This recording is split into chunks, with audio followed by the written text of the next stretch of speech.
మళ్ళీ మీ ముందుకు వస్తాం. కవిత ధర్నా చేస్తుందంటే వెళ్ళండి మరి మీరు కూడా బీసీలు సపోర్ట్ చేస్తారుగా, మరి అప్పుడు ఆ ధర్నాలు మీరు కూడా పాల్గొండి. ఏంటది బీసీల కోసం వాళ్ళు కష్టపడేది నాకు అర్థం కావట్లేదు. ఆమె ధర్నా చేస్తాం. మేము ఈ రోజు ప్రజాపాలనలో అన్ని కులాలకి మేము ఈ రోజు సర్వేలు చేయించి అన్ని కులగణన తీస్తున్నాము. బీసీలకు మేము అత్యధికంగా సీట్లను కేటాయించాలి, వాళ్ళ స్థానాలను ఇయ్యాలి అని రేపు రాబోయే జనరల్ బాడీ ఎలక్షన్లలో వాళ్ళకి వాటా వాళ్ళ వంతు ఇయ్యాలని మేము ప్రయత్నం అంటే కాళ్ళల్లో తెడ్డేసి అడ్డం పెడుతున్నట్టు మేము చేస్తున్నాం. కానీ నేను ధర్నా చేస్తేనే వచ్చింది ఇది శాతం రిజర్వేషన్ అని రేపు చెప్పుకోవడానికి. ఏదైనా మేము చేసిన దానికి క్రెడిట్ వాళ్ళు కొట్టేయాలని. శని శాత కాలేదు, 10 ఏళ్ళు గుడిగారి పళ్ళు దోమిండ్రు అయ్యా బిడ్డ కొడుకు అల్లుడు అందరు కలిసి బాగా తెలంగాణ సొమ్ముని తెగ నాకేసిండ్రు. అది తిన్నది అరుగుతలేదు, కడుపు పగిలి పగిలి సావడానికి అక్కడ పోయి ధర్నాలు చేయాలి. ఈ కవితమ్మకు రేపు ఆడ ధర్నా కాదు, ఈ రోజు మల్లారెడ్డి ఇన్స్టిట్యూషన్ ముంగల పోయి ధర్నా చెయ్యమ్మా. ఈడ నువ్వు సమాధానం, ఈడ ఫస్ట్ నువ్వు ఆడపిల్లలకు సమాధానం చెప్పు, తర్వాత పోయి ఆడ కూర్చొని బీసీల గురించి మాట్లాడదు. కానీ అర్హత నీకు లేదు. ఈరోజు మీరు చెయ్యని పని కాంగ్రెస్ చేసి చూపిస్తుంది. 10 ఏళ్లలో చేయండి, 13 నెలల్లో అన్ని చేసుకుంటూ వస్తుంది కాంగ్రెస్. మరి మా గురించి మాట్లాడే అర్హత ఉందా? సో మొత్తానికి సరే ఈ 4 ఏళ్లలో కంప్లీట్ చేస్తారా మీరు అనుకున్నాయన్ని? ఏంటది 4 ఏళ్లలోనే 12 నెలల్లోనే 13 నెలలు వచ్చినా 13వ నెల కొన్నింటి కార్యరూపం దాల్చలా. ఏవేవి 6 గ్యారెంటీలు 3 గ్యారెంటీలు అట్నే ఉన్నాయి. ఏవేవి 3 గ్యారెంటీలు మీరు అన్నారు కదా, ఏమన్నారు చెప్తా. 3 గ్యారెంటీలు అంటే సబ్ గ్యారెంటీలు 13 ఉన్నాయి. అవి వదిలేసేయండి, 6 గ్యారెంటీ విషయం మాట్లాడండి ముందు. 6 గ్యారెంటీల్లోనే 13 సబ్ గ్యారెంటీలు. నువ్వు చెప్పక ముందే నేనే చెప్పండి. మేము చేసిన పనులు మేము చెప్పుకోకపోతే కూడా కాంగ్రెస్ కున్న బాధాకరమైన విషయం ఏంటంటే చేసిన పనులు కూడా చెప్పుకోవాలి పరిస్థితి కాదు. ఎందుకంటే అమ్మ అన్నం పెడుతుంది పిల్లలకి, అన్నం పెట్టి కడుపు ఇంత పెద్దగా ఉంది నా కొడుకుకి ఇంత అన్నం పెట్టినా అని తల్లి చెప్పుకోదు కదా. కొడుకు మీద ఉన్న ప్రేమ ఆ పేగు బంధం అట్లాంటిది. ప్రజల పక్షాన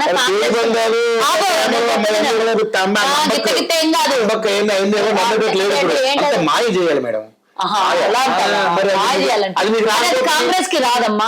తల్లి లాంటి ప్రేమ కాంగ్రెస్, తల్లితో సమానమైన ప్రేమ కాంగ్రెస్ ది. ఎందుకంటే చేసింది తల్లి ఎట్లా చెప్పుకోదు. నా పిల్లలకి ఇది చేసినా, పొద్దున్న లేచినా, స్నానాలు చేయించినా, రెడీ చేసినా, బ్రేక్ఫాస్ట్ పెట్టినా, లంచ్ పెట్టినా, స్కూల్ పంపించినా, సాయంత్రం తీసుకొచ్చినా, ట్యూషన్ చెప్పినా, చదివించినా, ప్రయోజకుని చేసినా ఏ తల్లి అన్న రోజు చెప్పుకుంటారు. తల్లి స్థానంలో ఉన్నాం కాబట్టి చేసింది చెప్పుకోవడానికి రాదు. మాకు తల్లిలాగా బాధపడతాం అంతే. ఒకటి ఈరోజు 200 యూనిట్లు దేశంలో ఓడిస్తలే, మేము ఉచితంగా ఇస్తున్నాం. 500కి గ్యాస్ ఆడ సెంట్రల్ గవర్నమెంట్ వాడు కాంగ్రెస్ 400 ఉంటే 1200 చేసి దాన్ని తగలెడితే ఈ రోజు మేము ప్రజలకు సబ్సిడీ రూపంలో 500కి గ్యాస్ ఇస్తున్నాం. ఈ మొనగాళ్ళు పెద్ద పెద్ద మాట్లాడిన నరికినోడు ఏ ఒక్కడు కూడా ఏ గవర్నమెంట్ లో కూడా ఏం చేతనైతలేదు. చాలా మందికి రావట్లేదు అనేది 54 లక్షల మందికి ఇప్పటికి వరకే ఇస్తూ ఉన్నాము. ఇంకా ఏవిన్నా కూడా పూర్తిగా కన్సిడర్ చేస్తాము. అవి కూడా వెరిఫికేషన్ అవ్వాలి, ఐడెంటిఫై అవ్వాలి. ఊరికే ప్రభుత్వం ఇస్తుంది కదా అని చెప్పేసి ఉచితాలు పూర్తిగా అవసరం లేనోడికి ఇవ్వద్దు. అది కదా సామాన్య ప్రజలకి, పేద ప్రజలకు 43,000 కుటుంబాలకి ఉచిత కరెంటు పడుతుంది. 43 లక్షల కుటుంబాలకు ఉచిత కరెంటు పోతుంటే 54 లక్షల కుటుంబాలకి 500లకు సిలిండర్ పోతుంది. ప్రతి ఒక్కడికి ఈ రోజు 1.5 కోటి ప్రయాణం చేసిన బస్సు ఉచితంగా ప్రయాణం మహిళలు చేస్తూ ఉంటే 4,000 కోట్ల రూపాయలు ఆర్టీసీ చెల్లించి లాభాల వాటలో తీసుకొని పోయింది. 10 లక్షల రూపాయలు ఈ రోజు ఆరోగ్యశ్రీని పెంచి ఈ రోజు పేదోడికి కూడా కార్పొరేట్ లెవెల్లో ట్రీట్మెంట్ అందించేది రాజశేఖర్ రెడ్డి గారు తీసుకొచ్చిన పుణ్యంతోని పేదోడు కూడా కార్పొరేట్ ఆసుపత్రులకు పోయే అవకాశాన్ని కల్పించింది కాంగ్రెస్. ఈరోజు ఇందిరమ్మ ఇండ్లకి శంకుస్థాపనలు అంటే చేసి 3,500 ఒక్కొక్క నియోజకవర్గంలో 4.5 లక్షల ఇండ్లను కేటాయిస్తూ మంజూరు చేసింది కాంగ్రెస్. ఈరోజు మహిళలకి పెద్దపీట వేసింది కాంగ్రెస్. మేమేమైనా మేనిఫెస్టోలో పెట్టినామా? 1 కోటి మంది మహిళలకు కోటీశ్వర్లు చేస్తామని చెప్పని కూడా చేసి చూపించింది కదా. ఎన్నో చేసి చూపించింది. చెప్పాలని అంటే నీ వీడియో సరిపోదు, చాలా సేపు చూడడానికి కూడా జనాలు ఇంతసేపు మాట్లాడుతుందా మేడం అని ఇంత వీడియో. నేను ఒకటి చెప్తున్నా, మేము చేసిన ప్రజాపాలన ఆ దుర్మార్గులు 10 ఏళ్లలో చేయలేము. మేము 10 నెలల్లో ఆచరించింది. ప్రజలకు ఉద్యోగాలు ఇచ్చినాం, నిరుద్యోగులకి ఇప్పటి వరకు 56,000 ఉద్యోగాలను ఇచ్చినాం. దేశంలో ఎవరు కూడా ఏ రాష్ట్రం కూడా ఒక సంవత్సరం లోపు 56,000 ఉద్యోగాల్ని పత్రాలను అందించిన ప్రభుత్వం ఏకైక ప్రభుత్వం మాది ఇందులో లో బడ్జెట్ లో ఉండి డబ్బులు లేక ఉండి ఈ రోజు కుక్కలు చింపిన ఇస్తరాకు చేసినా కూడా మేము ఇన్ని పనులు చేస్తున్నాం. ఆ దుర్మార్గులను ఒకసారి అన్నదే దొంగలారా మా డబ్బు దోసుకుంటారు, నేనేం పాపం చేసిన నా మీద 2 లక్షలు అప్పు పెట్టిన, ఆ పిల్లోడు ఏం పాపం చేసిండు, ఆ పిల్లోడి మీద 2 లక్షలు, ఇంటికి ట్యాక్స్ కడుతుంటే నేను కంటికి ట్యాక్స్ కడితే, పంటికి ట్యాక్స్ కడితే, తినే తిండికి ట్యాక్స్ కడితే, రోడ్డుకి ట్యాక్స్ కడితే, పీల్చుకునే గాలికి ట్యాక్స్ కడితే, వేసుకునే ఫ్యాన్ కి ట్యాక్స్ కడితే, అన్ని ట్యాక్సులు కట్టి మళ్ళీ నువ్వు చేసిన అప్పు నేనెందుకు 2 లక్షల బాకీ కావాలని ఎందుకు ప్రశ్నించట్లేదు? మీరు ప్రశ్నించండి.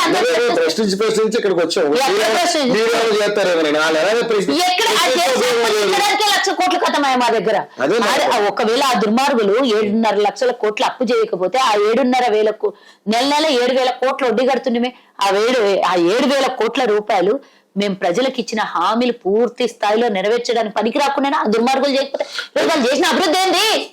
సరే, ఫర్దర్ గా ఇంకా మరిన్ని అప్డేట్స్ కోసం మళ్ళీ మనం సంప్రదిస్తాను. మనం దీని మీద ఇంకా చర్చలు చేయాలి కాబట్టి, ఎందుకంటే ఇంకా 4 ఏళ్ల టైం మీకు ఉంది. చూద్దాం ఏం జరగబోతుంది. థ్యాంక్ యూ కల్వసుజాత గారు. Thank you. సో అదేంటి పరిస్థితి. తప్పు చేసిన వాడు ఎంతటి వాడైనా సరే శిక్షార్హుడే. చామకూర మల్లారెడ్డి కాలేజీ విషయంలో జరిగినటువంటి ఏదైతే ఇష్యూ ఉందో అది ఆడపిల్లల జీవిత భవిష్యత్తు విషయం అది. సో దాన్ని గనక ఏదైనా డ్యామేజ్ జరిగితే మాత్రం ఊరుకునేది లేదు. పోలీస్ శాఖకి పూర్తి ఆదేశాలు సీఎం రేవంత్ రెడ్డి దగ్గర నుంచి ఆల్రెడీ వెళ్ళాయి. ఎంక్వైరీ నడుస్తుంది. దోషులు బయటపెడితే మాత్రం శిక్ష మాత్రం కఠినంగా ఉంటుందని చెప్పేసి కల్వసుజాత గారు చెప్పడం జరుగుతుంది. సో చూద్దాం ఏం జరగబోతుందో. Over to studio.